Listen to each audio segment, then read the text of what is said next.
Bismillahirrahmanirrahim. Assalamualaikum warahmatullahi wabarakatuh. Ya, materi kita sekarang adalah simple present tense. Oke, baik. Apakah itu? Check it out. Ya, sekarang kita masuk bagaimana cara membuat kalimat ya. Dan kalimat yang akan kita buat pertama adalah simple present tense. Kalimat apa ini? Simple present tense adalah kalimat sederhana dalam bahasa Inggris. Oke, baik, namanya juga kalimat pertama kita, jadi kita akan membuat kalimat sederhana ya. Dan juga bisa menunjukkan kalimat yang berulang-ulang. Oh, ini kalimat ini yang biasanya sering digunakan setiap harinya itu ada gitu ya. Maksudnya kalimat bisa digunakan untuk kejadian yang berulang-ulang. Oke. Kalimat ini terbagi menjadi dua tentunya, seperti yang kita sudah tahu, yaitu ada verbal dan ada kalimat nominal. Oke. Verbal adalah kalimat yang mempunyai kata kerja, sedangkan nominal adalah kalimat yang tidak mempunyai kata kerja. Oke, bagaimana? Kita lihat detailnya ke penggunaan. Oke, di sini sudah terlihat ada rumus ya, positif, negatif, sama pertanyaan interrogatif. Oke. Di dalam verbal ada subjek, verb 1, s or es plus objek ya. Negatif subjek plus do or does plus not plus verb 1 plus objek. Artinya do or does plus subjek plus verb 1 plus objek. Jangan lupa tanda tanya. Baiklah. Verb 1 ini untuk subjeknya I, you, we, they. Sedangkan verb 1 yang ditambahin s atau es itu untuk subjeknya she, he, it. Oke, sekali lagi, jadi nanti seperti itu ya. Enggak semua verb 1 ya bisa ditambah s atau es. Oke, baiklah. Sekarang verb 1 yang ditambah es, yaitu akhiran huruf verbnya, akhiran huruf kata kerjanya yaitu vokal a, i, u, e, o ya. Sedangkan yang ditambah s ialah untuk akhiran huruf verbnya itu konsonan. Oke, berikutnya juga terlihat ada do sama does ya. Oke, yang do itu untuk subjek I, you, we, they. Dengan does itu untuk she, he, it ya. Oke, kita masuk ke kalimat yang kedua. Di nominal ini sudah terlihat juga rumusnya, positif, negatif, sama interrogatifnya. Positif itu subjek plus to be ya, to be nya is, mr plus objek. Untuk negatif, subjek plus to be is mr ya, ada not di sini plus objek. Pertanyaan, to be nya kita taruh di depan, is mr plus subjek plus objek. Oke, sekarang kita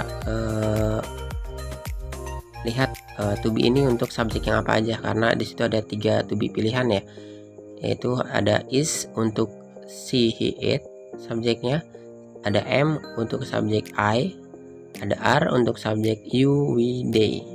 Oke, kita mulai bahas lebih detail kalimat ini dari positif, negatif, dan interrogatifnya. Baiklah, ini simple present tense yang positif. Oke, dalam verbal tadi sudah kita bacakan bahwa rumusnya adalah subjek plus verb 1 s or es plus objek. Nah, verb 1 ya, tadi sudah kita bacakan juga bahwa verb 1 itu untuk subjek I, you, we, they ya, sedangkan yang bisa diedit atau ditambah s or es itu untuk subjeknya she, he, it aja ya. Oke, baik. Kembali ke verb 1 yang ditambahin es itu adalah huruf vokal ya, sekali lagi, sedangkan verb 1 yang ditambahin s adalah akhiran huruf verbnya konsonan selain a, i, u, e, o tersebut. Oke, contoh kamu pergi ke sekolah. Kalimat sederhana banget ya. You go to school. Ya, kita nggak usah tambah s atau es pada go tersebut karena subjeknya ini you. Ya, seperti yang tadi sudah di atas ada kita jelaskan. Baik, yang kedua adalah dia perempuan pergi ke sekolah. She go to school asal katanya.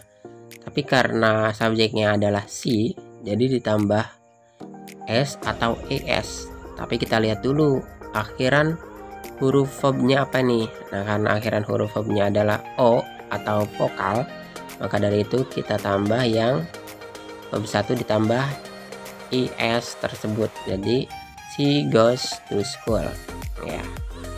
Nah, ada contoh yang ketiganya yaitu dia laki-laki bermain sepak bola. Oke. Nah, he play football asal katanya. Nah, coba kita lihat subjeknya adalah he, berarti adalah subjek yang akan ditambah s atau es. Nah, karena play itu akhiran hurufnya y adalah huruf konsonan, maka untuk kata kerja ini hanya ditambah s ya. Jadi he plays football. Oke, kita masuk ke nominalnya nih. Gimana cara bikin kalimat positif? Tadi itu verbal, nah sekarang kita masuk ke nominalnya, tetap kalimat sederhana. Oke, tadi sudah kita jelaskan juga ada to be, is, mr itu untuk subjek apa aja.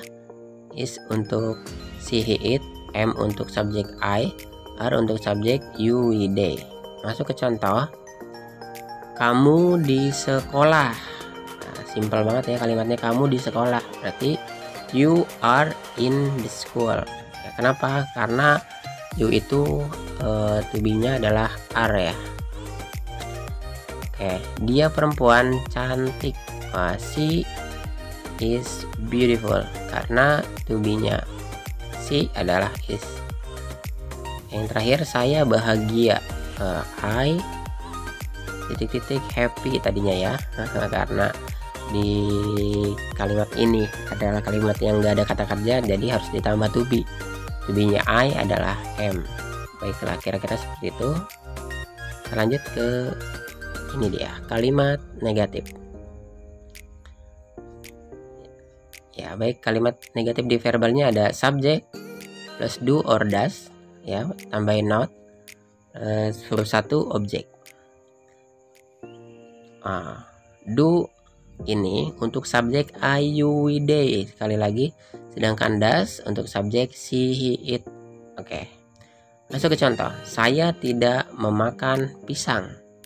Ini subjeknya saya. Berarti I do not eat banana. Nah, di rumusnya sudah tidak ada verb 1 s atau es ya. Berarti I do not eat banana, atau bisa kita singkat menjadi I don't eat banana.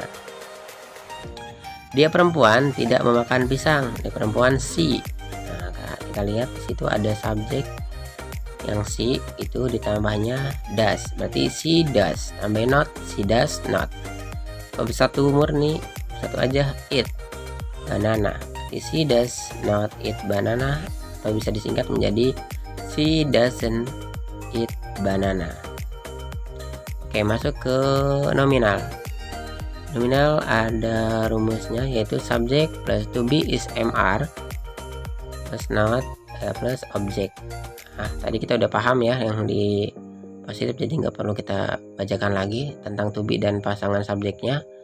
Masuk ke contoh. Saya tidak sedih. Nah, berarti I am not sad. Asal katanya saya sedih, berarti I am sad.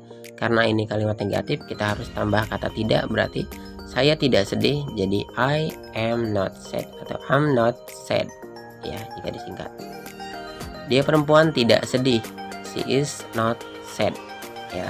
She isn't not sad juga boleh jika mau disingkat. Oke, next. Baik, yang terakhir kita masuk ke pertanyaan atau interrogatif ya. Baik, langsung kita lihat dari rumusnya. Tinggal ditaruh di depan ya, dari negatif tadi do sama dasnya dipindahin ke depan, lalu ditambah subjek ya, notnya tadi dihilangkan ya, verb 1 plus objek. Oke. Do or does plus subjek plus verb 1 plus objek. Do ini untuk subjek I, you, we, they, sedangkan does untuk subjek she, he, it. Oke, kita sudah paham. Masuk ke contoh. Apakah kamu minum teh? Kamu. Wah, kita tahu bahwa kamu atau you pasangannya adalah do. Berarti do yang ditaruh di depan. Do you minum teh? Verb 1 murni, drink tea. Oke. Apakah kamu minum teh? Do you drink tea? Ya. Contoh kedua, apakah dia perempuan minum teh? Does she drink tea? Ya. Kenapa does taruh di depan? Karena subjeknya adalah she. Masuk ke nominal, to be-nya dulu juga ya, ditaruh di depan. Notnya kita hapus, jadi to be di depan kedua subjek. Ini adalah to be subjek plus objek. Baik. Penggunaan to be dengan para subjeknya sudah kita pahami. Baik, kita langsung ke contoh. Apakah kamu siap? Wah, di sini nggak ada kata kerja. Ready itu bukan kata kerja, berarti kita pakai to be ya. Are you ready? Kenapa are? Karena kamu itu to be-nya are. Baik. Apakah kamu siap? Are you ready? Nah, contoh kedua adalah apakah dia perempuan? Siap. Is she ready? Ya, is karena subjeknya adalah she. Berposisi ready-nya taruh di belakang, jadi is she ready? Dan lupa untuk naruh tanda tanyanya. Oke, baik, alhamdulillah. Semoga video ini bermanfaat, terlebih dalam pemahaman tentang simple present tense. Saya akhiri, terima kasih banyak. Assalamualaikum warahmatullahi wabarakatuh.